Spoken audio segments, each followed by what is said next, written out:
Hi, welcome. Welcome back to Miss Kulala's Mystical Musings. So we are live, and today would technically be the second episode um, of discussing the topic of the book titled The Secret Teachings of All Ages by Manly P. Hall. Now, just a small recap. This book, written by Manly P. Hall, was written in 1928, and it was published before he became a Mason. And he is, Manly P. Hall, I just adored everything that I knew about him, the things that I've read, his philosophy. I just think he was amazing. So, in this book, literally, even other people who have like reviewed the book said this is his magnus opus, or magnum opus. I said that wrong. Anyway, this book, if you read it in its entirety, you will get a very dense amount of information on all these topics. And this man did his research. I thought maybe I would recap a little bit of from the first few chapters, because when Phil and I were discussing this the last time, we didn't go over everything. And there's about 3 chapters on the secret societies. And we talked about Masons and the first 3 chapters of this, that's pretty much what it covers, is secret societies and kind of where they stemmed from. Phil is going to be joining me shortly. We kind of planned this as impromptu, last minute. Should I say we didn't plan it, and this was last minute impromptu put together. And so this is it. He's gonna be joining me soon, but that's kind of why I thought I would just kind of recap. And I didn't realize, but there was actually quite a bit of stuff that we did not cover in the when we were talking about the societies, the secret societies.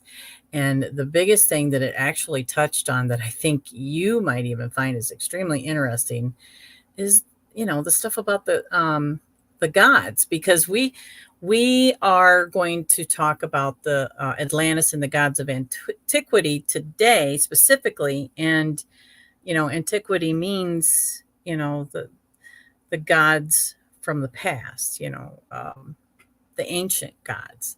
So in this book, he gives the story of Ceres, the patron of mysteries, or Demeter, who was the daughter of Kronos and Rhea, and by Zeus, the mother of Persephone. And by Zeus, the mother of Persephone. Talking about Rhea, sorry.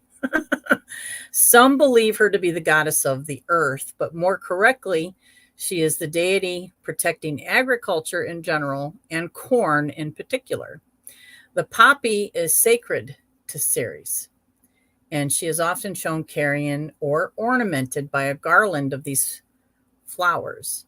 In the mysteries, Ceres is represented riding in a chariot drawn by winged serpents. So that's kind of what this book does. It gives a short story to tell you about these mythological gods. Then it goes on to talk about the processional of the Bacchic rites. So the Bacchic mysteries. And I will tell you, as I was reading this, a lot of these things I remember, hearing about mythology and learning about mythology when I was in 2nd grade, because I had a teacher that just loved mythology. And so she gave us a very generic rundown of these stories. So, I kind of had a idea about it, early in my youth. So now, this is kind of a synopsis, but it's extremely deep because, you know, Manly P. Hall was a mad researcher, if you know what I mean. and, and it's just even more so. Like if I was to give you a breakdown of this book, like the impact that it has had on many, if you could get a copy of this book, or if you read it, I think that you would just be, I don't know, it's kind of, how TikTok kind of gives you like dangles a carrot, and then if you want to go down that rabbit hole, it just kind of, ooh, okay, I didn't know that, and so then you kind of go down that rabbit hole. This is what this book did for me. So I will read you what I found an extra copy, because I actually listened to this on audio. You can go to the CIA.gov and you can find a copy of this. It's called The Secret Teachings of All Ages by Manly P. Hall. It was copyrighted in 1928, and it was never renewed. So, I mean, isn't that interesting in itself? So I think I might have touched on some of this. For once, a book which really lives up to its title. I believe this is the fella that copied it into the CIA archives. Hall self-published this massive tome in 1928, consisting of about 200 legal-sized pages in 8-point type. It is literally his magnum opus. Each of the nearly 50 chapters is so dense with information that it is the equivalent of an entire short book.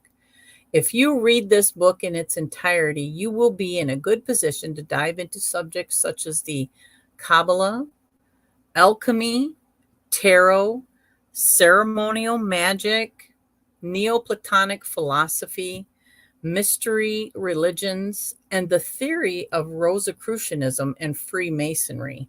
And that actually, the Freemasonry is kind of what we were discussing, Phil and I. That's the young man that's going to be coming up and sharing his insights with us. Although there are some questionable and controversial parts of the book, such as the outdated material on Islam, the portion of the Bacon-Shakespeare hypothesis, that's a very interesting take, believe me, and Hall's conspiracy theory of history as driven by an elite cabal of roving immortals. They are far outweighed by the comprehensive information here on other subjects. So, I mean, I take that as like back in the day, this was ate up big time. But then as we have progressed into, like truths always come out, a conspiracy theory will be brought out and it either shows up as true or not true or whatever. And so I think that's what the author of this, this little part here in the book, he's saying that not everything that Manly P. Hall touches on is going to be accurate today, and so there's going to be things that were thought true then to most today might not be so. Just my take on Freemasonry, it's like, I've heard a lot of good, I've heard a lot of bad. I'm not a Freemason. I only know the research that I've done, and I have friends who are Masons, and in particular, my granddaughter's therapist is a Mason, and he is an absolute wonderful person. I mean, he's just amazing.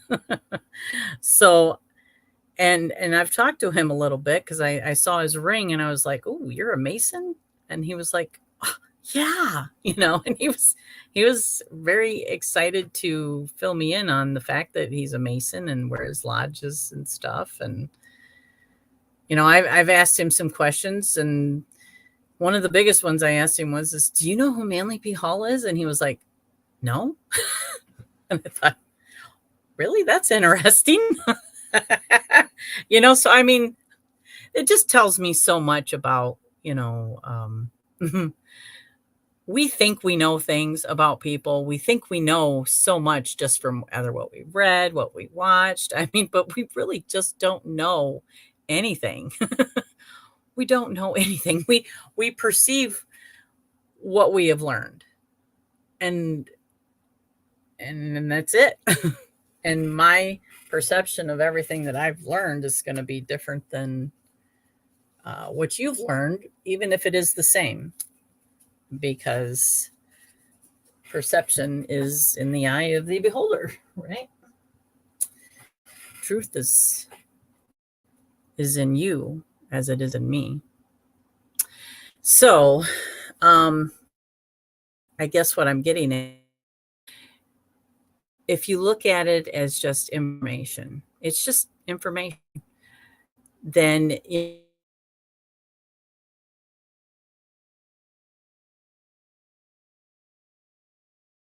on that. So, like today, we'll be talking about Atlantis and the gods of antiquity. I just got done listening to Terrence Howard on a podcast talking about Atlantis, his take on it. There's, some different things that he talked about. And then Billy Carson and Matthew LaCroix, they worked on a book together that I actually have in my cart. I'm going to get it shortly. It's called The Epic of Humanity. And they were touching on the topic of Atlantis.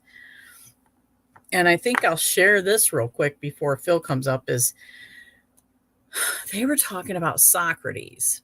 And, like Plato is not the first to relay the legend of Atlantis. And Socrates is, and it is believed that he was murdered because of some of the things that the information he was giving up that he wasn't supposed to be. Who knows? I don't know much about that to really make a comment on that. But I'm thinking that now Plato comes off as not so serious, that it is a legend, possibly more than a legend. And we believe that it's more than a legend. But in order to save his own skin and not be murdered like his friend, he comes off as that this is a legend. So yeah, anyway, now I want to go back over what I was talking about before I got sidetracked here with talking about Masons and what this book is. Let me look here. Oh yeah, see, it even talks about the rape of Persephone, and everything is open to interpretation, right? Again, for what we were just discussing about perception. So in here, Hall writes, this is actually from Tomassins, I believe I'm pronouncing that right. Recusal de figures, groups, themes, spontanes, bases. I'm not even going to try to pronounce all of it. It looks French.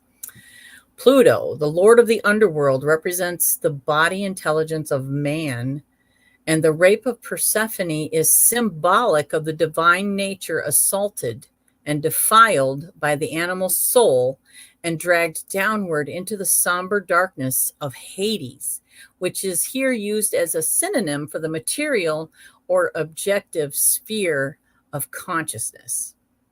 Wow, that's profound. In his disquisitions upon the painted Greek vases, James Christie presents Myris's version of the occurrences taking place during the 9 days required for the enactment of the greater Eleusinian rites.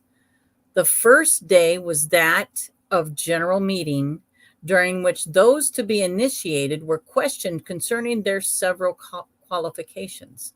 The second day was spent in a procession to the sea, possibly for the submerging of an image of the presiding goddess.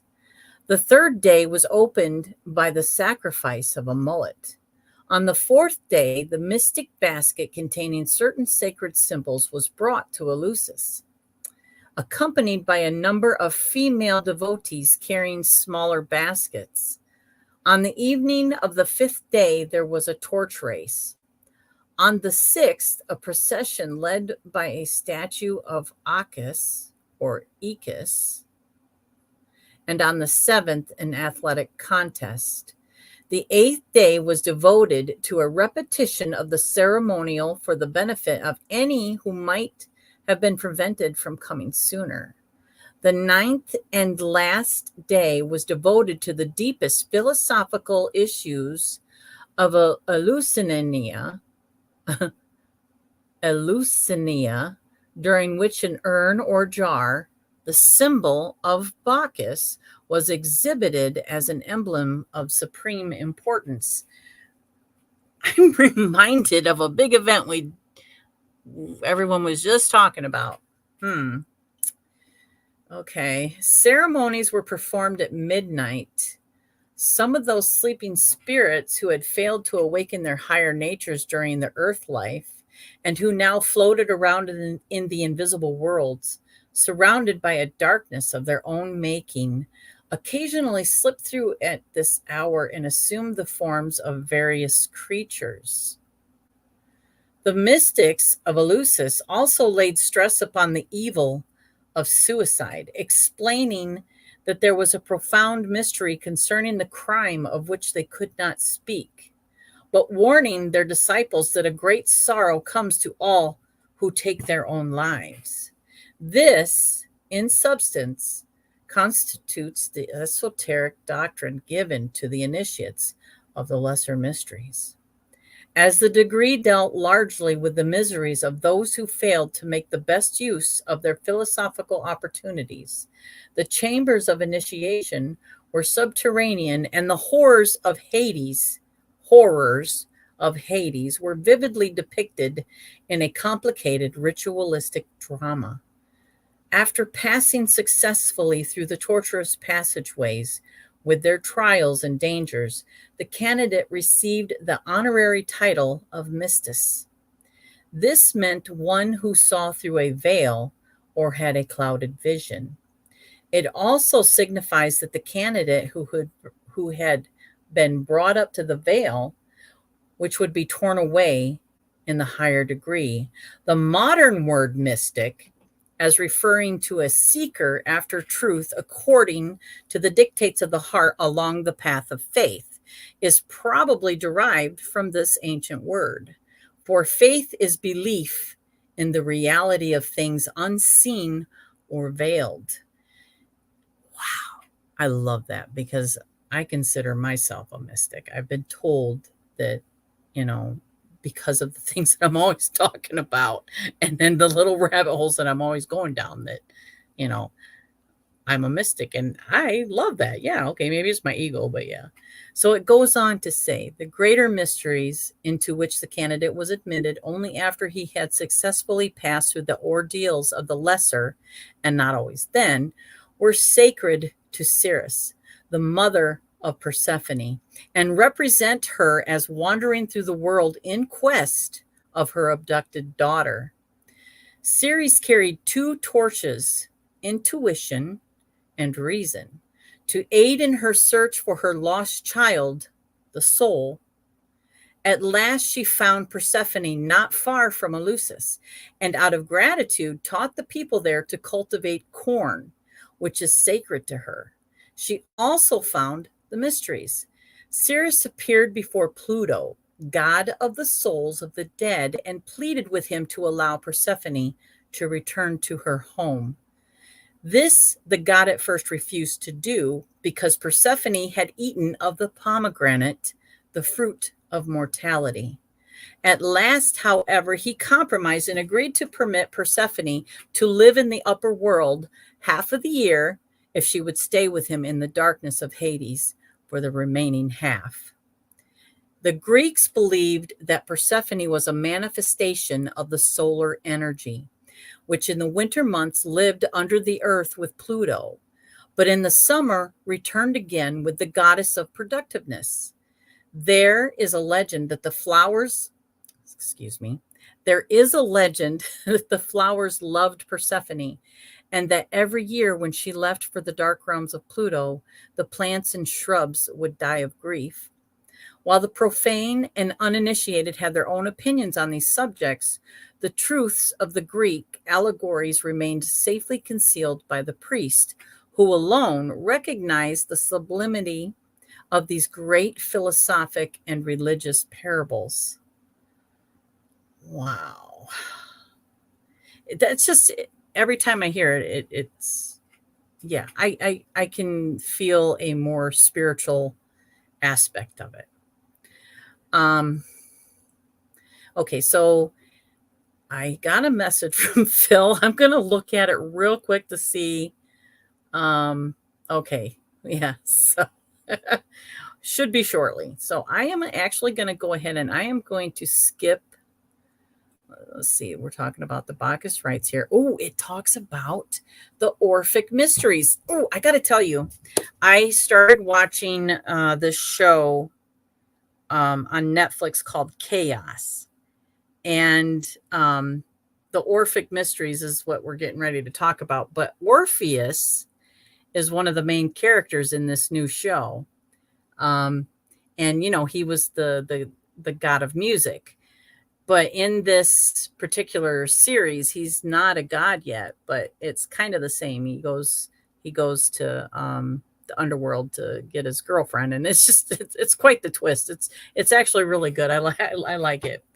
I'm pretty sure there's going to be a season 2. But so anyway, I want to read what it says about the Orphic mysteries here. And I know we're a little bit off of the whole theme of Atlantis, but I kind of saving that for when Phil comes up. But listen to what he says about the Orphic mysteries. Orpheus, the Thracian bard, the great initiator of the Greeks, ceased to be known as a man and was celebrated as a divinity several centuries before the Christian era. As to Orpheus himself, writes Thomas Taylor, scarcely a vestige of his life is to be found amongst the immense ruins of time. For who has ever been able to affirm anything with certainty of his origin, his age, his country, and condition?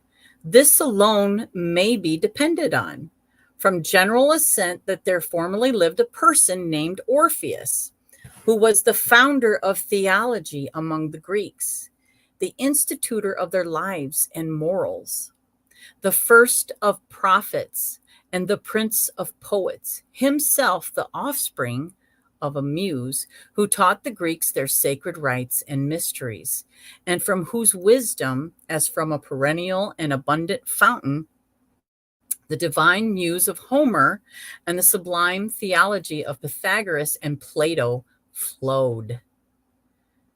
Orpheus was founder of the Grecian mythological system, which he used as the medium for the promulgation of his philosophical doctrines. The origin of his philosophy is uncertain.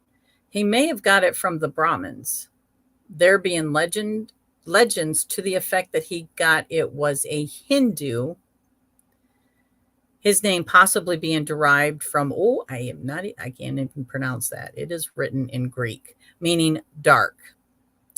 Orpheus was initiated into the Egyptian mysteries, from which he secured extensive knowledge of magic, astrology, sorcery, and medicine. The mysteries of the Kabiri at Samothrace were also conferred upon him, and these undoubtedly contributed to his knowledge of medicine and music. Man, I'm thinking about some stuff here. It's really making me think Orpheus might have had other names, if you know what I mean. The romance of Orpheus and Eurydice is one of the tragic episodes of Greek mythology, and apparently constitutes the outstanding feature of the Orphic rite. Eurydice, in her attempt to escape from a villain seeking to seduce her, died from the venom of a poisonous serpent which stung her in the heel. Orpheus, penetrating to the very heart of the underworld, so charmed Pluto and Persephone with the beauty of his music that they agreed to permit Eurydice to return to life if Orpheus could lead her back to the sphere of the living without once looking round to see if she were following.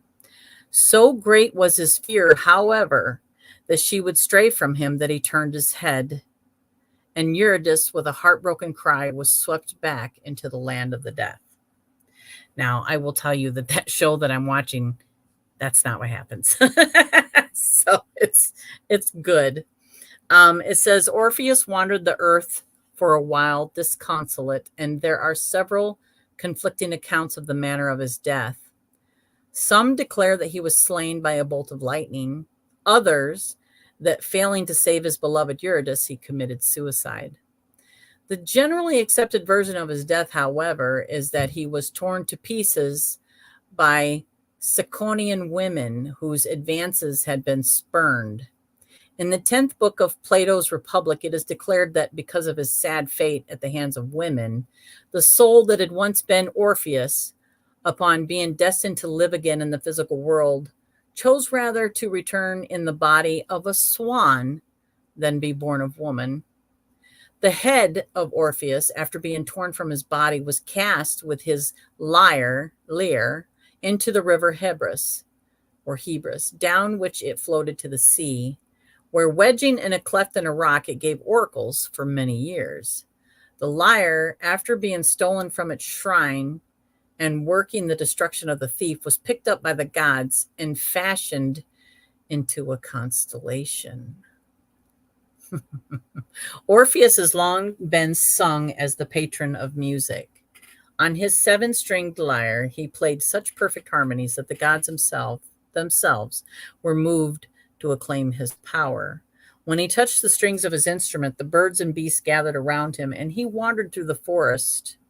His enchanting melodies caused even the ancient trees, with mighty effort, to draw their gnarled roots from out of the earth and follow him. Orpheus is one of the many immortals who have sacrificed themselves that mankind might have the wisdom of the gods. But the symbolism of his music, he communicated the divine secrets to humanity. Frequency, And several authors have declared that the gods, through loving him, feared that he would overthrow their kingdom and therefore reluctantly encompassed his destruction. As time passed on, the historical Orpheus became hopelessly confounded to the doctrine he represented and eventually became the symbol of the Greek school of the ancient wisdom. Thus, Orpheus was declared, oh my goodness, Orpheus was declared to be the son of Apollo, the divine and perfect truth, and Calliope, the muse of harmony and rhythm. In other words, Orpheus is the secret doctrine Apollo revealed through music, Calliope. Eurydice is humanity dead from the sting of the serpent of false knowledge and imprisoned in the underworld of ignorance. So the serpent of false knowledge, I think that's switched around now. I won't even go further into that, but in this allegory, Orpheus signifies theology, which wins her from the king of the dead, but fails to accomplish her resurrection because it falsely estimates and mistrusts the innate understanding within the human soul. The Ciconian women who tore Orpheus limb from limb symbolize the various contending theological factions which destroy the body of truth. They cannot accomplish this, however, until their discordant cries drown out the harmony drawn by Orpheus from his magical lyre. The head of Orpheus signifies the esoteric doctrines of his cult. These doctrines continue to live and speak even after his body, the cult, has been destroyed. The lyre is the secret teaching of Orpheus. The 7 strings are the 7 divine truths, which are the keys to the universal knowledge. The differing accounts of his death represent the various means used to destroy the secret teachings. Wisdom can die in many ways at the same time. The allegory of Orpheus incarnating in the white swan merely signifies that the spiritual truths he promulgated, excuse me, will continue and will be taught by the illumined initiates of all future ages. The swan is the symbol of the initiates of the mysteries. It is the symbol also of the divine power, which is the progenitor of the world. Oh my goodness, I'm thinking of Ophiuchus. So Orpheus is the son of Apollo. I know that, Apollo in the hand is about, the Mount Apollo is your ring finger, and it also symbolizes, like creative talents. It's all about poetry. It's the romantic. It's music of your soul. It's where we find success. So it's enlightenment. It's Apollo is the sun. So enlightenment through what is music to your soul, what feeds your soul. And I think everything is about frequency. I think we learn when we're on the right frequency. If we're on the higher frequencies, we're able to actually be enlightened. When we're on the lower frequencies, well, then we're not really going to be enlightened. We're just going to be mechanical, you know what I mean? Just survive. Anyway, so I just got some more messages. Let me see. How we doing here, Phil? Oh. Okay. All right. So this might be a longer podcast. He's coming, but it's still going to be a little bit, but I do not mind reading this to you if you don't mind listening. So next one goes over the Bacchic and the Dionysic rites, which Dionysus is in that show Chaos. So it's pretty interesting how he's portrayed there. But I think we're just going to get into Atlantis and the gods of antiquity.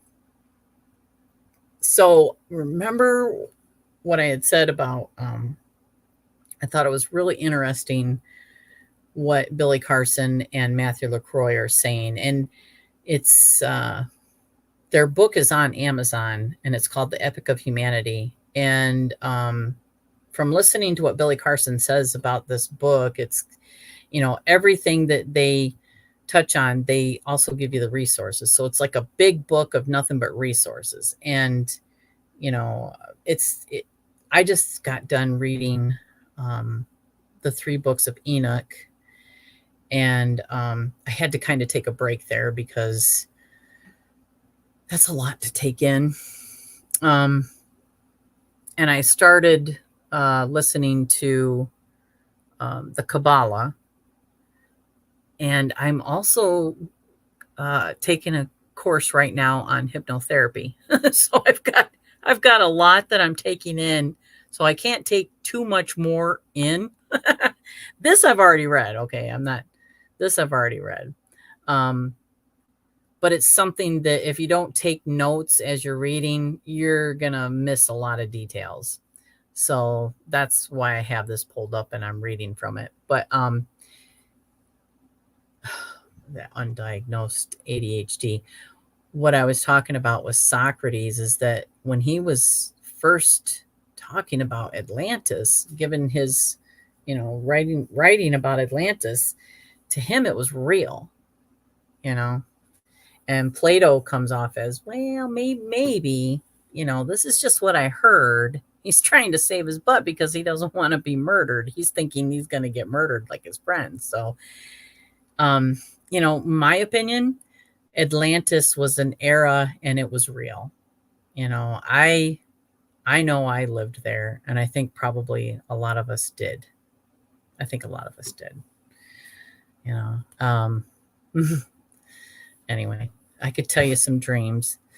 So, anyway, I will read this. It says Atlantis is the subject of a short but important article appearing in the annual report of the Board of Regents of the Smithsonian Institute for the year ending June 30th, 1915.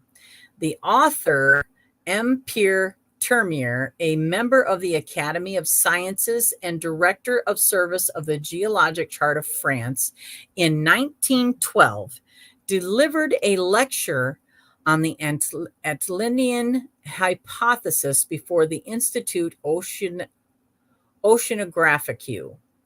It is the translated notes of this remarkable lecture that are published in the Smithsonian report.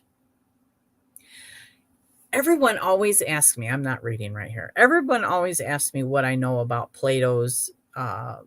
what Plato says about Atlantis. And I mean, every time I even look it up, it's hard to find evidence of what he actually said. It's like a lot of hearsay. Well, he said this and he said that. So I'm going to continue to read this, but just kind of keep that in mind, unless, you have something that I don't. It's just, yeah. After a long period of disdainful indifference, writes M. Termier, observe how in the last few years, again, this was published in 1928, science is returning to the study of Atlantis. How many naturalists, geologists, zoologists, or botanists are asking one another today whether Plato has not transmitted to us with slight amplification a page from the actual history of mankind. No affirmation is yet permissible, but it seems more and more evident that a vast region, continental or made up of great islands, has collapsed west of the Pillars of Hercules, otherwise called the Strait of Gibraltar, and that its collapse occurred in the not far distant past. In any event, the question of Atlantis is placed anew before men of science, and since I do not believe that it can ever be solved without the aid of oceanography, I have thought it natural to discuss it here, in this temple of maritime science, and to call to such a problem, long scorned, but now being revived, the attention of oceanographers, as well as the attention of those who, though immersed in the tumult of cities, lend an ear to the distant murmur of the sea. Now, myself, I mean, the more that I learn about Atlantis, I really think that we will find out more in the Siberian regions of the world, like Siberia, the or subterranean regions of of the world. Knowing that even, like animals have been found there, mammals have been found there, with undigested food, they were frozen. So it's like they were frozen in a flash. So, I mean, if we go on to discuss like the Epic of Gilgamesh, the story of Noah, the flood itself is talked about in almost every culture or theology, every belief, all across the world and forever. I mean, that's what we know. We know that there was a flood. I studied with the witnesses when I was in my 20s. And I remember my teacher telling me that. I'm going to be 55 here in about a week. So this was 30 years ago. She was telling me that. She said, yeah, they found a mammoth who they, thawed it, and of course was looking at it and running tests on it, and they found undigested food in its stomach, but not just that, cud in its mouth, And they believed, their theory is that when the gates of heaven opened, the floodgates of heaven opened, that the velocity of the rain or the the water coming from the heavens was so fast that it froze. And now there are theories now that if that was to happen in sub-zero temperatures, that it would have a flash freeze. So if Atlantis existed, and I believe it did. I believe it was there before Egypt. I believe that Egypt is like remnants of it also. But I believe that it was an era, which means it was all over. It's a lost time. So imagine what we can find in these areas that have been frozen like that. And it was flash frozen. If you ever go outside in the wintertime in sub-zero temperatures and you take a glass of hot water, and you throw it up in the air, it turns into snow, or, and it's fun to watch. You just throw it up and there's no more water. It just turns into like this, powder. It looks like powder coming down. So, I mean, yeah, imagine. Now, what would cause the floodgates of heaven to open up like that? I guess I don't know. But when you're talking about that happening in sub-zero temperatures, and it's proven that it happened, I just think that, unless we unthaw everything there, we're just going to get these little bits of truth a little bit at a time. And I know that there's something there. So anyway, he goes on to say, after a long period of disdainful indifference, observe how I'm rereading, aren't I? Okay, let me go on. In his lecture, Mr. M.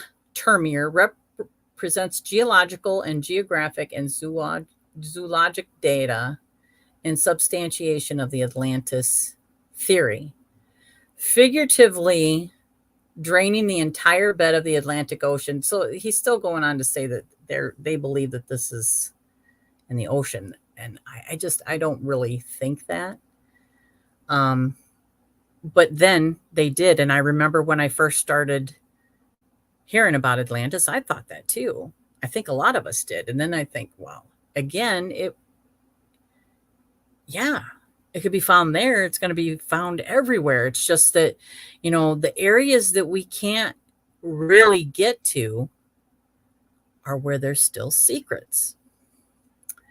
I want to get to more of what Plato says. Okay. In the first ages, the gods divided the earth among themselves, proportioning it according to their respective dignities. Each became the peculiar deity of his own allotment and established therein temples to himself, ordained a priestcraft, and instituted a system of sacrifice. To Poseidon was given the sea and the island continent of Atlantis. In the midst of the island was a mountain, which was the dwelling place of 3 earth-born primitive human beings: Evanor, his wife, his wife, Lucipe, and their only daughter, Cleito.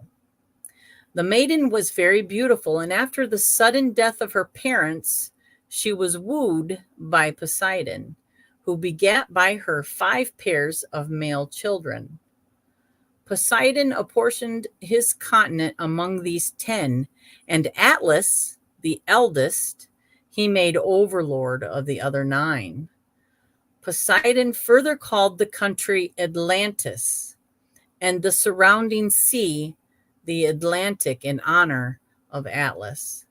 Before the birth of his 10 sons, Poseidon divided the continent and the coastwise sea into concentric zones of land and water, which were perfect as though turned upon a lathe. 2 zones of land and 3 of water surrounded the central island, which Poseidon caused to be irrigated with 2 springs of water, one warm and the other cold.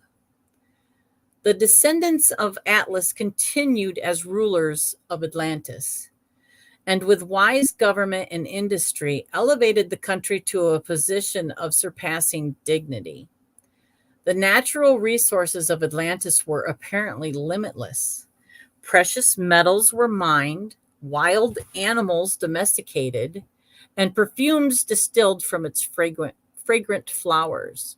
While enjoying the abundance natural to their semi-tropic location, the Atlanteans employed themselves also in the erection of palaces, temples, and docks. They bridged the zones of sea and later dug a canal to connect the outer ocean with the central island, where stood the palaces and temple of Poseidon, which excelled all other structures in magnificence.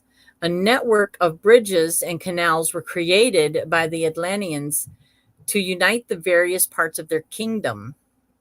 Plato then describes the white, black, and red stones which they quarried from beneath their continent and used in the construction of public buildings and docks.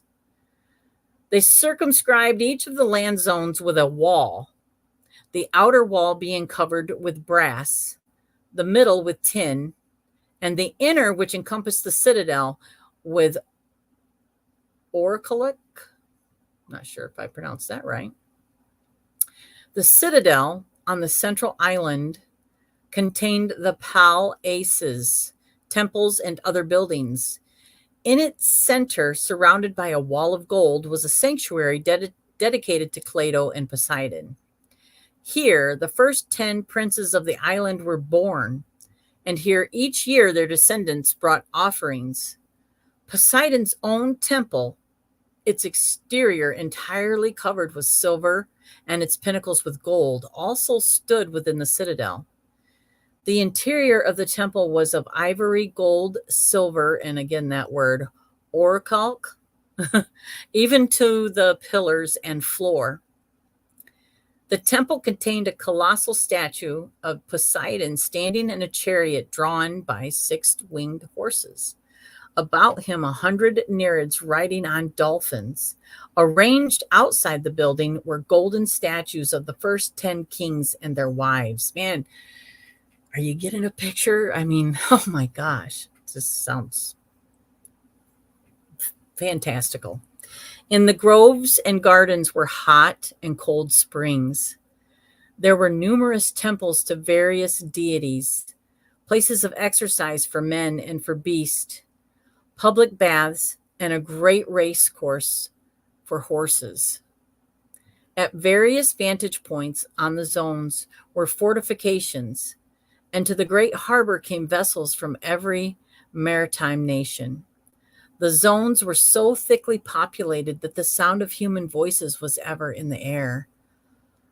The part of Atlantis facing the sea was described as lofty and precipitous, but about the central city was a plain sheltered by mountains renowned for their size, number, and beauty.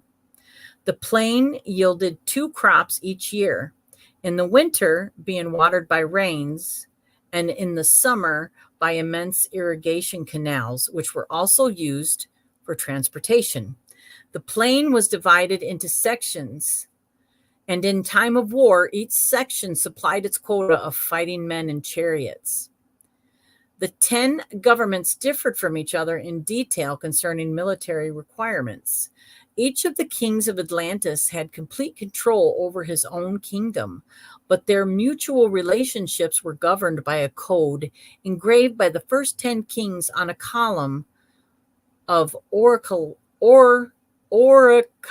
I'm going to spell it for you. It says Orichalch, standing in the temple of Poseidon. At alternate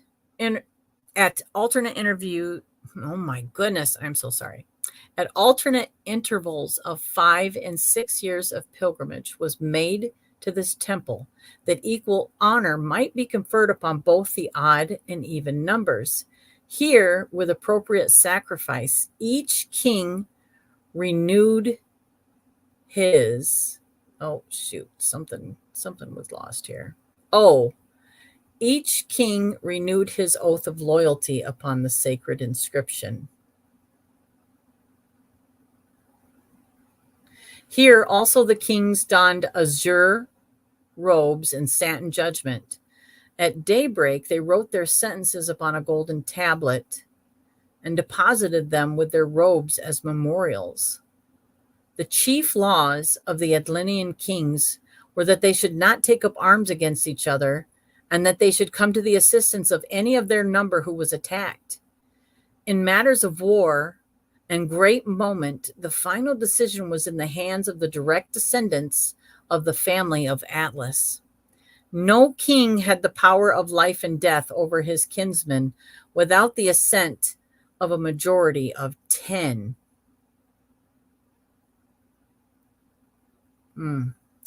Plato concludes his description by declaring that it was the great empire which attacked the Hellenic states.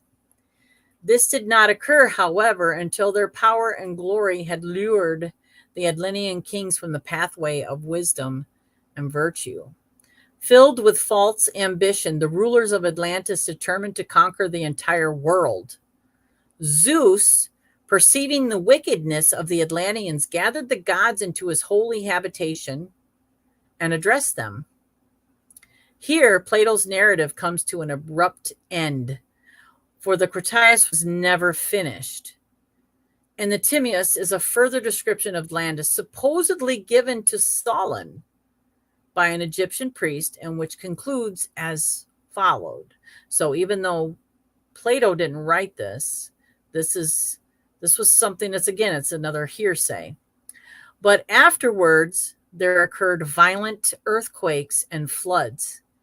And in a single day and night of rain, all your warlike men in a body sank into the earth. And the island of Atlantis in like manner disappeared and was sunk beneath the sea.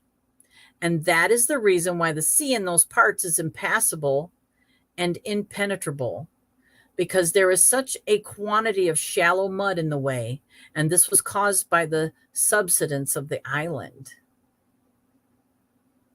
I still think, like, I'm a big, like, I've dove into the Sumerian tablets, and I don't just believe everything that Sitchin has, like, I know that he looked at the translations of the Sumerian tablets, and then he created a story from that. Well, hi, Lady Adara. I would say your name, but I don't know if you want me to say your name, but thank you so much for being here. So the Enuma Elish, really is another story of creation and more. And that is, so much older than biblical texts. But yet it's another one of those things that tells the story of the flood. And I believe that too many of these stories are talking about the same people. So, if you're familiar with the story of Anu and his two sons, Enlil and Enki, well, then, they talk about a flood. They also, talk about much more, that all these other stories, like, Thoth, or Hermes Trismegistus, so who's responsible for the layout of the pyramids, so it's like, I think honestly that Atlantis is a part of that time, when we were having all these visitors from other planets, other places that were coming to Earth, and they were seeding it, and it was a place where,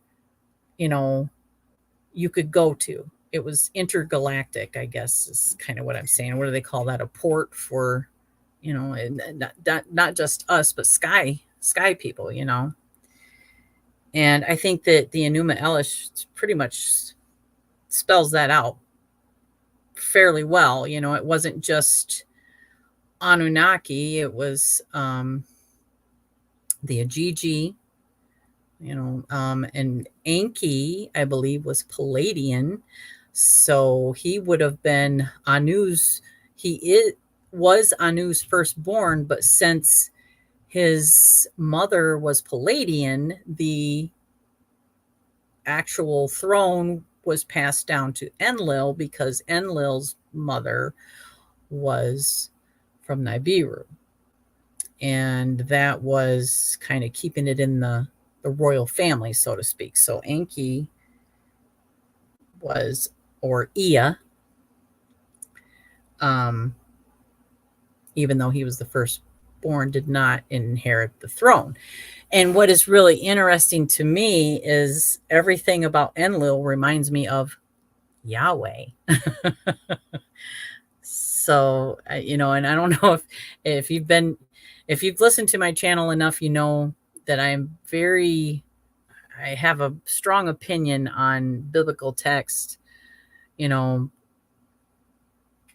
old, the Old Testament, that the God from that Bible is not, he was like a human, like he had human traits. He had all of the lower vibratory emotions, jealousy, anger, he was warlike, he doesn't, yeah. I don't believe that is the same God that they discuss in the New Testament. So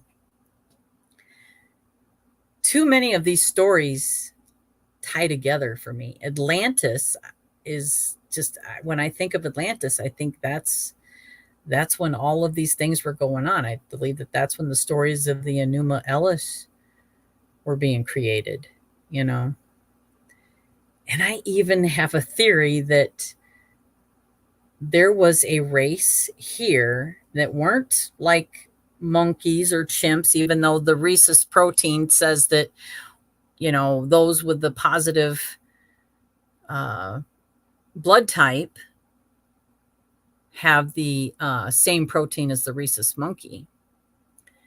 I think that is just too close to say it was something else. And they even say that Neanderthals were here long before that, which in my mind, I see Ea and his sister looking at these Neanderthals who were not communicating with, like an actual talking language. They were communicating telepathically like birds, and they were communicating with grunts and maybe not grunts, but you know what I mean. They were noises, like little, it wasn't an actual like words like we're using. And I believe they were telepathic. And which means, they're us, but they use the gifts that are dumbed down in us today. You know what I mean? It's like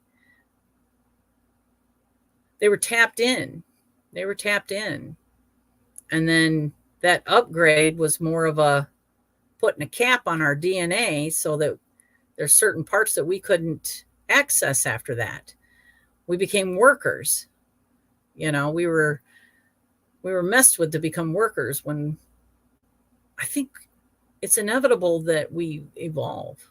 It's inevitable that we evolve. And I think that if left alone, they would have evolved into, these are just my thoughts coming out as I'm sitting here talking and thinking at the same time. I do that a lot.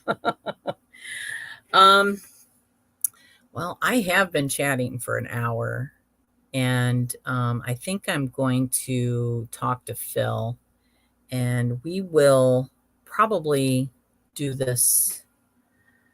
continue this another time. I read a lot of this. There's a little bit more that I will touch on that is outside of the author's notes on this, and more about what is said about Atlantis. So, from a careful consideration of Plato's description of Atlantis, it is evident that the story should not be regarded as wholly historical, but rather as both allegorical and historical. Origin, Porphyry, Proclus, Iamblichus, and Syrianus, these are all names here that I'm reading off, realized that the story concealed a profound philosophical mystery, but they disagreed as to the actual interpretation. Plato's Atlantis symbolizes the threefold nature of both the universe and the human body. The 10 kings of Atlantis are the tetrarchs. I'm going to spell that.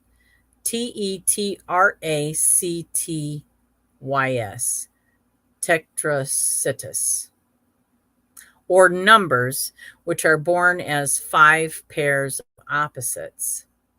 And if you consult the Theon of Smyrna for the Pythagorean doctrine of opposites, this is where this is addressed. The numbers 1 to 10 rule every creature, and the numbers in turn are under the control of the monad, or the eldest among them. With the trident scepter of Poseidon, these kings held sway over the inhabitants of the 7 small and these great islands comprising Atlantis. Philosophically, the 10 islands symbolize the triune powers of the super deity and the 7 regents who bow before his eternal throne. If Atlantis be considered as the archetypal sphere, then its immersion signifies the descent of rational, organized consciousness into the illusionary, impermanent realm of irrational, moral ignorance. Both the sinking of Atlantis and the biblical story of the fall of man signify spiritual involution, a prerequisite to conscious evolution. Either the initiated Plato used the Atlantis allegory to achieve 2 widely different ends, or else the accounts preserved by the Egyptian priests were tampered with to perpetuate the secret doctrine. This does not mean to imply that Atlantis is purely mythological, but it overcomes the most serious obstacle to acceptance of the Atlantis theory, namely the fantastic accounts of its origin, size, appearance, and date of destruction, 9600 BC. The midst of the central island of Atlantis was a lofty mountain which cast a shadow 5,000 stadia in extent, and whose summit touched the sphere of ether. This is the axle mountain of the world, sacred among many races and symbolic of the human head, which rises out of the 4 elements of the body. This sacred mountain, upon whose summit stood the temple of the gods, gave rise to the stories of Olympus, Meru, and Asgard. The city of the Golden Gates, the capital of Atlantis, is the one now preserved among numerous religions as the city of the gods, or the holy city. Here is the archetype of the New Jerusalem. And yeah, absolutely, because what it spoke of in there, that's how heaven is described. With its streets paved with gold and its 12 gates shining with precious stones. I might concur here, because I believe myself personally that heaven is a state of consciousness. And after reading Enoch and knowing how Enoch was able to, rise through each level of heaven, or each level of consciousness, and he became Metatron. Some people equate the chakras as, angels. In the Kabbalah, you have the paths and the angels that reside on these paths. I mean, it's all about, to me, the same. They're talking about the same thing. In Hindu, we're talking about the Kundalini. it's all the same thing. So in here, they're saying that it is theoretical and it is speaking spiritually. I can understand that whole theory, but I still believe that it was a time that our past selves were there. We were there. I do believe that we were more evolved than we are now. I think that if we can go from living 900 and some years to 120, something was done to our DNA, you know? um, so, yeah. um, so, the history of Atlantis, writes Ignatius Donnelly, is the key of the Greek mythology. There can be no question that these gods of Greece were human beings. The tendency to attach divine attributes is great, to great earthly rulers is one deeply implanted in human nature. That's pretty interesting too, because Venus is the goddess of love, and Venus, like if I look at Venus in our chart, Venus is how we love. It's our, it's family. And in the hand, it's the same thing. It's our generosity. It's our physical, how we are with it's generosity. Yeah, I can see that.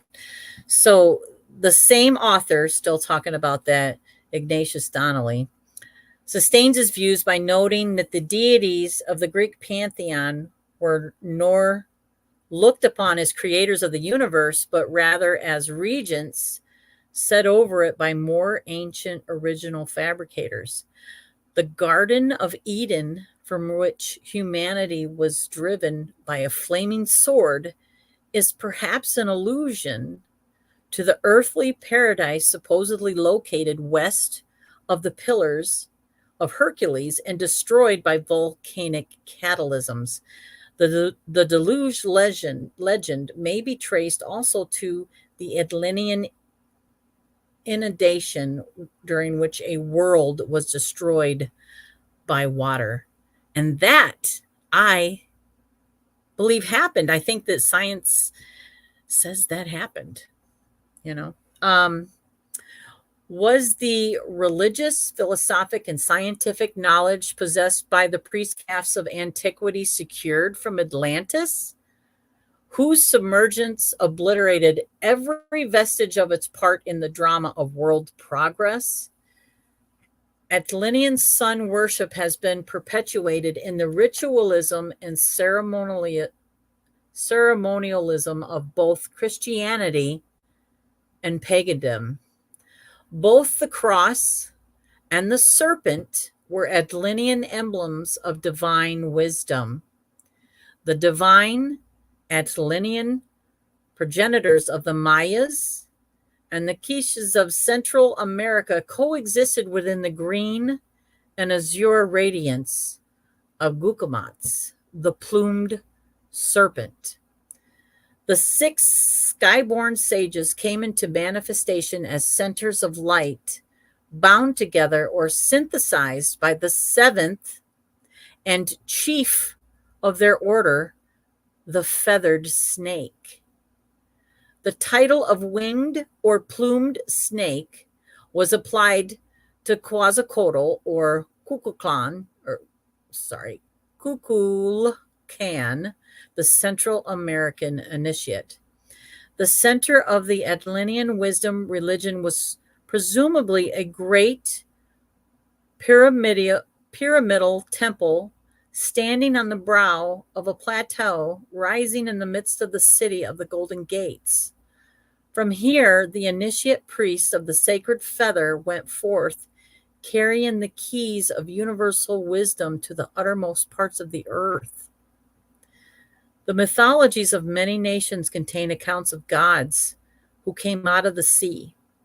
Certain shamans among the American Indians tell of holy men dressed in birds' feathers and wampum who rose out of the blue waters and instructed them in the arts and crafts.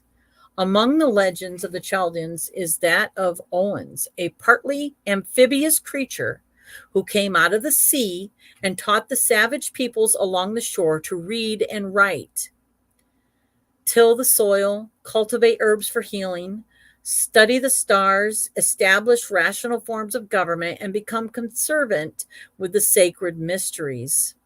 Among the Mayas, Quetzalcoatl, the savior god, whom some Christian scholars believe to have been Saint Thomas, issued from the waters and, after instructing the people in the essentials of civilization, rode out to the sea on a magic raft of serpents to escape the wrath of the fierce god of the fiery mirror, Tezcatlipoca. Yeah, there's still more, but I mean, here, H.P. Levansky thus sums up the causes which precipitated from the Atlantic Antlian disaster. So this is H.P. Levansky. Under the evil insinuations of their demon, Thevitat, the Atlantis race became a nation of wicked magicians. In consequence of this, war was declared, the story of which would be too long to narrate. Its substance may be found in the disfigured allegories of the race of Cain, the giants, and that of Noah and his righteous family. The conflict came to an end by the submersion of the Atlantis, which finds its imitation in the stories of the Babylonian and Mosaic flood. The giants and the magicians and all flesh died, and every man, all except Xisuthros and Noah, who are substantially identical with the great father of the Thlinkithilians. Oh my God, butchering that. Or the sacred book of the Guatemalans, which also tells of his escaping in a large boat, like the Hindu Noah, whose name was Vaiswasvata. Huh, wow. I still think they're all telling the story of the Enuma Elish. You know what I mean? It's all the same. Yeah. The next story is the myth of the dying god. So that, this is still in that chapter. It's a long chapter, but where, there's a lot of stuff in here about these different gods from that time. And this next one is about Tammuz and Ishtar, in which I believe Inanna Ishtar is Enki or Ea's granddaughter. So the myth of Tammuz and Ishtar is one of the early examples of the dying god allegory. Okay. Yes, and I do remember that Ishtar brought somebody back to life, and I remember reading that in the Enuma Elish. I'm going to stop this here because I think we will pick this up again. There's too many similarities here. Yeah. So thank you for joining me. I'm sorry that Phil did not make it today, but we'll definitely get him up here because he is a very insightful young man. He always makes me think, more so outside the box than I already do. You know what I mean? He's been doing it, and he's so young. It's like for a young mind to want to learn all this is just so inspirational to know that, these young minds, they're old souls, and it's just such like my middle daughter, Faith, she's like that. She's, she's an old soul. She loves all these things. And it's like, you can tell that somebody was, they had a past. Oh, here he is now. I don't know if we should stay on. I'm gonna put you on. Hi, Phil. Hey, is it over with? Well, you're still on. You're still live. Yeah. I can hear the kiddos. Yeah, shoot. So, well, you could give your thoughts on this, and I could just let you talk for a little bit. I've been on air for a little bit over an hour, but I just pretty much I got all up to the part where Manly P. Hall is giving the myth of Tammuz and Ishtar. So I really was just going into what Plato's description of Atlantis was, and then of course I was giving my own little commentary about the parallels between that and the Enuma Elish in the Bible, and all tying in. I think it's all talking about Atlantis, and so what do you think? Yeah, I was just watching a video on it earlier. It's just I was thinking the same thing, like with the 10 kingdoms, or Yeah. what is it? So like that's like, to me that's like the beast in Revelation. You know what I mean? Like that's one person's 10 like, kings. Yeah, the 10-headed beast. Yeah. it's one person's view on it. You know what I'm saying? I think Yeah. it's like, I just basically think it's the first civilization. You know, Yep. I'm kind of bummed out that I missed it, man. I really was. I was gonna buy a laptop today because I thought she wasn't gonna make it back in time. She assured me she'd be back here by 4, and it didn't work out. So That's all right. I wish I could have been there with you. It's okay. We'll definitely do it again. And what I was just saying is that I think that like we can go over it next time. And I know you said you had notes, and you can read over what you wanted to talk about. But I ended on, like I said, I didn't go into the myth of Ishtar and Tammuz, but that's the one where she brings, I think it is Tammuz, maybe.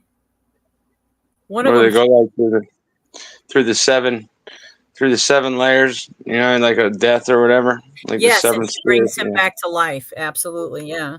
I think that story's been told. We know, was it which one had her husband tore apart and then she put him back together? Is that Isis and yes, Osiris. and Osiris. Yeah. See, I think that it's the same story. Yeah, that's what you'll get throughout that whole book. He just basically connects every myth to like all the rest of them. Yeah, I think they're all telling the same story, just different languages, different ways. Yep. And I like, I mean, I've told you I'm omnist. And when I read books like this that kind of tie stuff together, it reiterates why I am so happy with my faith, because I don't want to dive into one belief and not admit that there's truth in all the other ones. You know what I mean? It's like, not stand as, not to call out hardcore Christians or Christian nationalism, but to say that, if you're Hindu and believe in the Kundalini spirit, that's what the Christians call it, the Kundalini spirit. Oh my goodness. Well, that's not the Holy Spirit. Well, I'm here to tell you, I think it's all the same, but yeah, for sure. They like the thing about the Christian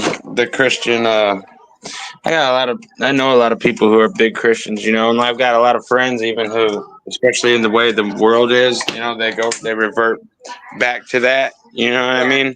Yeah. Kind of, and it comforts them, and I can understand how it comforts them. It's just, for me, I just know, like, I'm not going to set myself and close myself off. You know what I'm saying?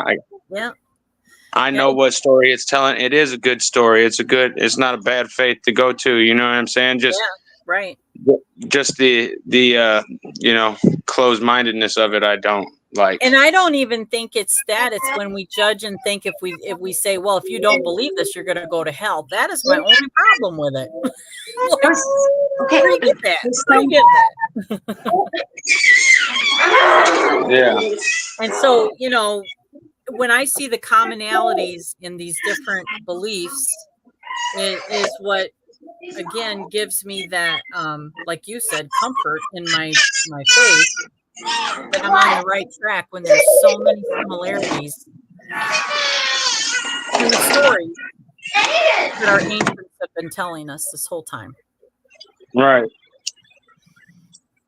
Yeah. I love it. Yeah, that's what I say about it too. Like, I just I can't close myself up. Like the exoteric, the whole the oh, this is the way it happened in actuality. Like Yeah. that belief system, I just can't get with that. You know what I mean? Because I just feel like it's all a big allegory, and you know. Yep. Yeah, I like that, and he actually says that, and he touches on that. Manly P. Hall, like he says, it's not to say that it's completely made up, but the Mhm. fact that it can, it's like the Bible. Even if you don't take the Bible literally, you can see that it's telling the story of how you rise through the different levels of consciousness. No matter what you want to call it, it's 7 this, 7 that. You rise through that, and Yeah, you reach the the seven highest chakras, the seven. Yeah. Yeah. Yeah. And even like allegorically with all the symbolism within Atlantis, it's kind of the same story, that if you can gain knowledge, but if you don't apply it, and you don't apply it with good intentions, it can have a negative effect also. Yeah. I think that Plato's like interpretation of it. I mean, to me, it just reminds me of like the civilization as we know it today. You know what I'm saying? Yeah. And then so there is the fall of it. You know what I mean? Like, Yep. it's good. Civilization has been good to us. You know, we've all benefited from it. But like, you can see where we kind of fall astray. You know, with the AI and with everything. You know what I'm saying? Like, Yeah. I kind of that's how I've always tied it into stuff like that. Yeah. I think if they can keep us dumbed down and keep us from questioning, then it's kind of like almost why they messed with our DNA in the first place. Like to me, if we, like I was saying this earlier, if we were at one point we're able to live 900 some years, but then all of a sudden, evolution, we're down to 120. Yeah, I believe in evolution, but I think that happened at a certain point. In fact, scientists or whatever, they're not what, I'm not sure what you would call it, but the ones that study our DNA, our DNA was tampered with. Yeah. There was like a cap actually put on our DNA. It's like we have so much potential, but it's hard for us to access that potential. There's something that we could do or learn to live longer than 120 years, but it's a struggle, right? I mean, there's so much that we would have to learn Yeah. and be enlightened and to be able to, but if we, look outside of that, you know what I mean? It's like the part of us that is immortal is not our flesh. Right. So if we focus on the consciousness, then I guess the body will follow. And I think that's Yeah. kind of what the Essenes or whatever we're trying to say. I think it's kind of being said in all these stories is that's how you level up. It's through the consciousness, and the body will follow. But so when these, people come in and they try to control us, they do it through making our bodies sick. They do it through division. They do it through, just like politics is attached to what you believe. And they know that. So we're not fighting over policies. We're fighting over our beliefs. Right. And they know that. We Yeah. keep them divided. As long as we are divided, we can't unite, and we will not be more powerful than our creators. Yeah. Because it's like flesh, like what you're saying, the flesh. We're not supposed to be tied to this. You know what I'm saying? But when you look at all those people, like what Methuselah, what he lived to like 900 and something or something years old. You know what I mean? Yeah. And then you've got people who especially like the ones at the top of the pyramid, Bill Gates, all those type of people. I think that they don't eat the same stuff. I would almost guarantee it. You know what I mean? They don't. You are so right. Oh my gosh, yes. Yeah. And so I mean, look at people like you go even lower. Like look at the celebrities like Oprah and like how do they still look this young? You know what I mean? Like yeah. So, but I feel like that part of it also is kind of a trap. Like, do you really want to live forever? No. I mean, yeah. Yes, I agree. I do not want to live forever, but I want to make sure that I learn my lesson while I'm here now. Yeah, for sure. That's why I've been trying to eat healthy. It's hard. It's hard, man. It is and hard. It's expensive to eat. It's so expensive. That's why they make food, vegetables and stuff so cheap, because they know that people like want to eat healthier, but like if they eat the bad stuff, it's cheaper, so people can go for the cheaper stuff than the expensive stuff, and that's what keeps them more alive is the healthier stuff. That's why it's more expensive. Yeah, because it keeps you more healthier and more alive, and that's why it's so expensive. They don't want people to buy that stuff. They want them to eat the bad stuff so that they die off faster. Yeah, that's for sure. And man, I really wish I would have made it to talk to you longer. Well, we'll have to do it again, man. We will. We'll recap. We'll do a small recap the next time, and then we'll get into, because this was all about also not just Atlantis, but the gods of antiquity. So there's quite a bit that we still could go over, and just start on the next chapter. I bet you got quite a few notes. So. Oh yeah, I wrote quite a few notes for a lot of those chapters. I think up to like probably about 10, 15 chapters worth of notes on that book. That's excellent. That's excellent because it's a big book. Yeah. Oh yeah. I haven't even gotten through it all the way, so I don't know if you have or not. I haven't read it front to back. Honestly, I listened to it all on Audible, and it took me a long time to get through it. But this is something that if you don't take notes or you don't have a visual to refer to, you'll forget a lot of the stuff that he talks about, because he just covers everything. I know. I just listened to the Audible of that chapter, right? Like, because I was just planning on being there, and so I mean, I just caught the recap of it, and everything came back to me. Like, yeah, I remember reading about that.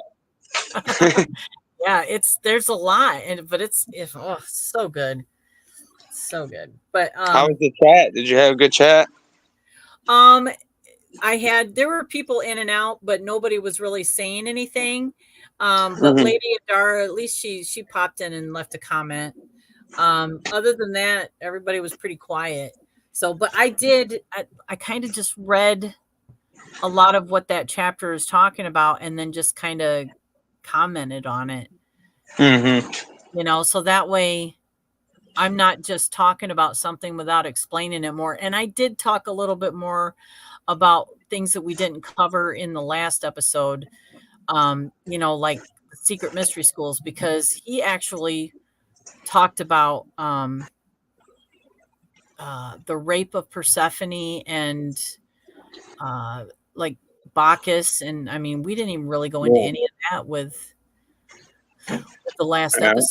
So I did start off with that, and sure. And it's cool that he talks about all that stuff. That's what I'm talking about. Like with the exoteric Christian viewpoint, like if you read into that, you're into devil stuff. You know what I mean?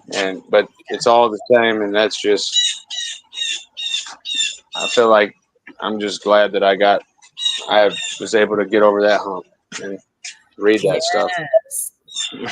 Absolutely, because I've been there. I've been there.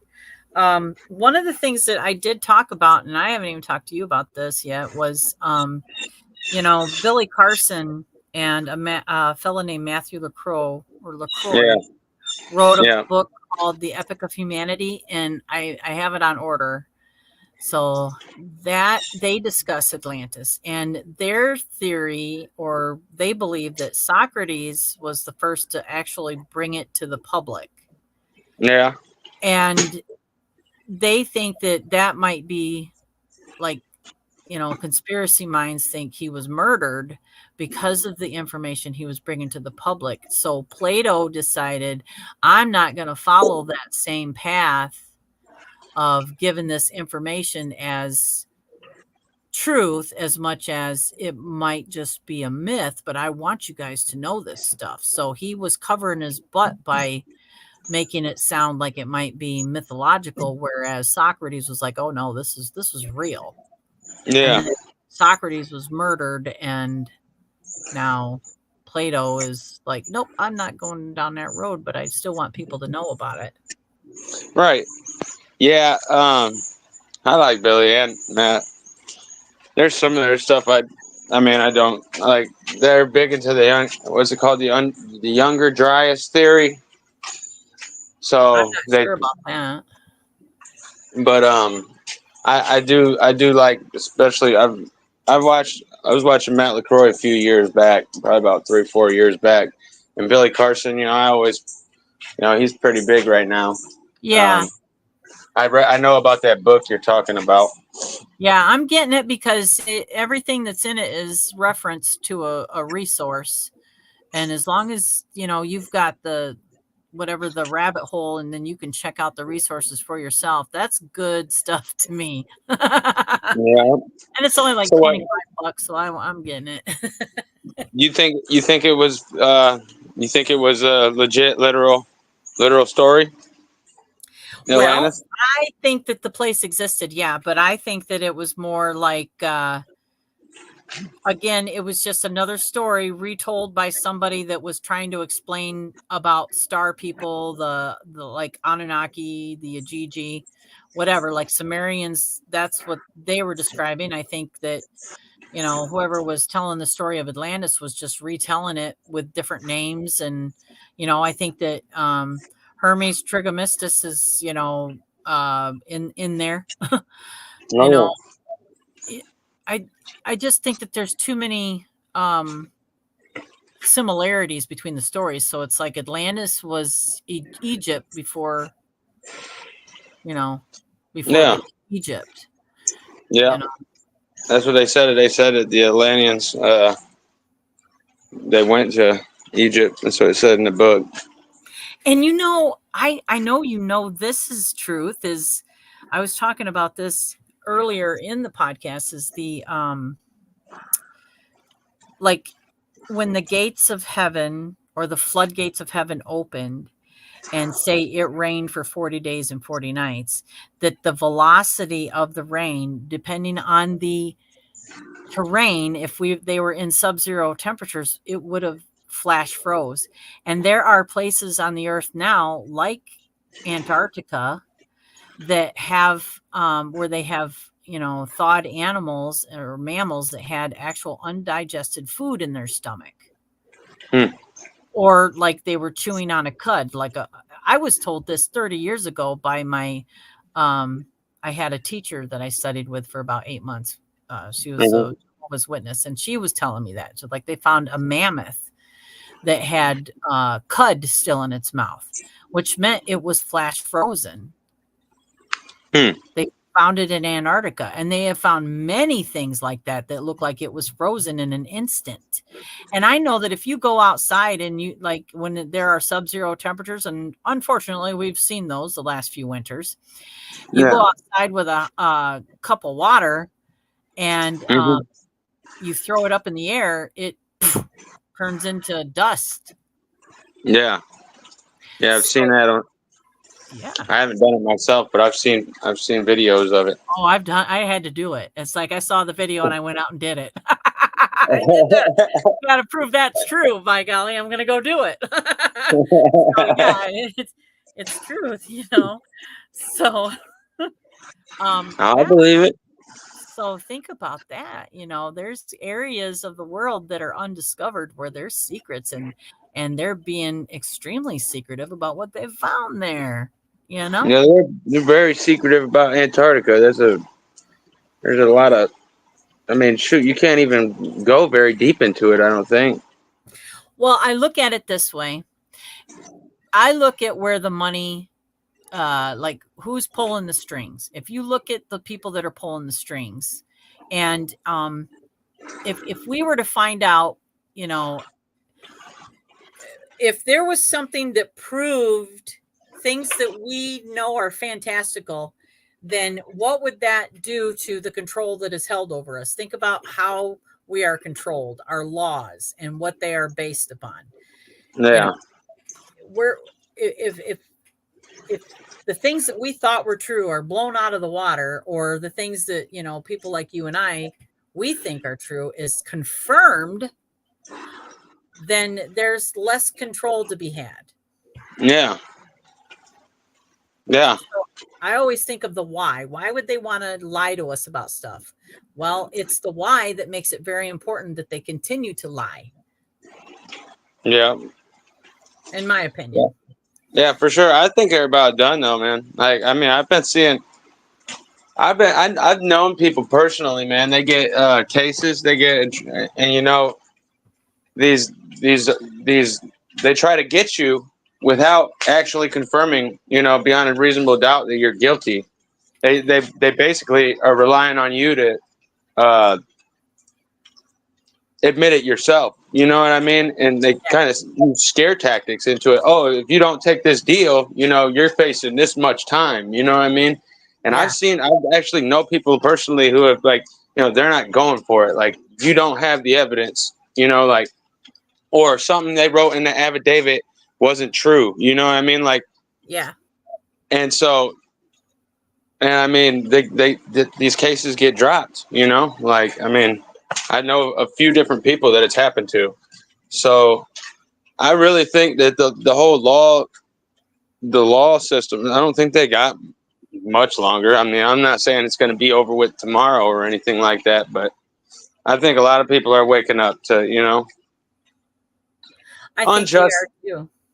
the unjustness, you know, like I'm all for, like, you know, if somebody is like just a bad person, you know, then that's cool. But I mean, if somebody, you know, you can't control how somebody lives. If somebody wants to, you get what I mean? Like, I do. No government should ever control what we are allowed to do with ourselves. Right. Unless it is to save people that can't take care of themselves. In other words, Yeah. like, you know, I mean, I don't know. I actually did a video not too long ago talking about pro-life choice. Like, I can understand, because some people believe that they're protecting the child. You know what I mean? The child, because of it has the consciousness in the womb.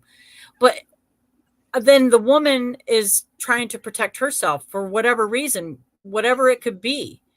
The thing of it is it's not the government's right authority over that. I don't believe that it is the government's right to have authority over a decision like that, because that just, I don't know. And I think there are many things that go along with that. It starts with, like, you know, spiritual beliefs, and then they force us to be a certain way that might go against our spiritual belief. Yeah. And that's wrong. It is. It's like, I don't know, a secret way of trying to control what we believe, and a lot of it is fear, you know. Yeah. Get us to do stuff out of fear. Like, they don't, you know, that if it's on the news or if it's something you're seeing on social media, if the narrative is without question what you think it is, you know what I mean? Then I guarantee that it's a half truth, because everything is a half truth. Everything. Yeah. So if you fall into what the media is pushing, question everything. Because I mean, the media is not going to give you. I don't even pay attention to it, man. Like, I mean, I catch glimpses of it, you know, especially with, you know, the election coming up and stuff like that. But I don't even really entertain it like that, man. So Me neither. Me neither. Honestly, when it comes to what the media is pushing, I don't even really know what it is anymore. Like, Trying to stay off Facebook. Yeah. Yeah, same. Yeah, like it is though. It's like a soap opera, you know. It is a I was soap opera. I mean, you can get roped into it even if you ain't into it. Like just the other day, I think that Kamala Harris and Trump had their debate or whatever. Yeah. And I was just watching the news, like MSNBC or something, and they're talking about it, and I'm like, oh, maybe I could watch that and just see what they're talking about. But I never actually did. But I didn't either. it's a big soap opera, man, big circus. Yeah. I couldn't comment on it because I didn't watch it either. Yeah, I can't. I just feel like, whoever's going to be in that seat is just, I don't know. I can't say that we should be able to rule ourselves, but I think we should be able to. I think we should be able to do that as a people. I don't think. Yeah. I just think that the government is fallible, and I think the more populated we are, we're definitely. It's just imperfect, and imperfect is going to fail. And I mean, I'm not like against like there being a leader, you know what I'm saying? But it's like the way society is today, these leaders, man, maybe that's what it is. I don't know. It's hard to take them serious, man. Like, yeah, no, it's like I've said that it's like watching the WWF. yeah, yeah. Can you feel what the Rock is cooking, or can you smell what the Rock is cooking? It's like, yeah, it's funny. Yeah, it's funny. Well, shoot, it's got to be. A lot of it is just, I don't know. Well, let's make this look like we really hate each other, and then behind the scenes they're like, well, if you don't get it, I will, and we're going to accomplish this one way or another, whether you get the job or I get the job. Yeah. Either way. Yeah. Either way, we're both gonna benefit from it. Mm-hmm. Yeah. We'll meet up at dinner tomorrow or something. Yeah. High five. See you at the next one. Yep. Yeah, it's crazy. It is. All right. Well, listen, we're gonna definitely try for this again next weekend. My granddaughter, Lennox, she's turning 4, so I am gonna have a birthday party at the house for her. Yeah, so maybe we'll try and get up there. Sounds good to me. I'm not working. I mean, they've been working me to death. I usually only get one day off at a time anymore. Wow. Well, you need to have time with your family. So I know. Yeah. All right. Well, I'm going to go ahead and at least end the stream, and then I'll say goodbye here in a minute, but stay where you are real quick. And thank you so much for listening, everyone. And I know this was a little long and a little bit all over the place, but that's how we do sometimes.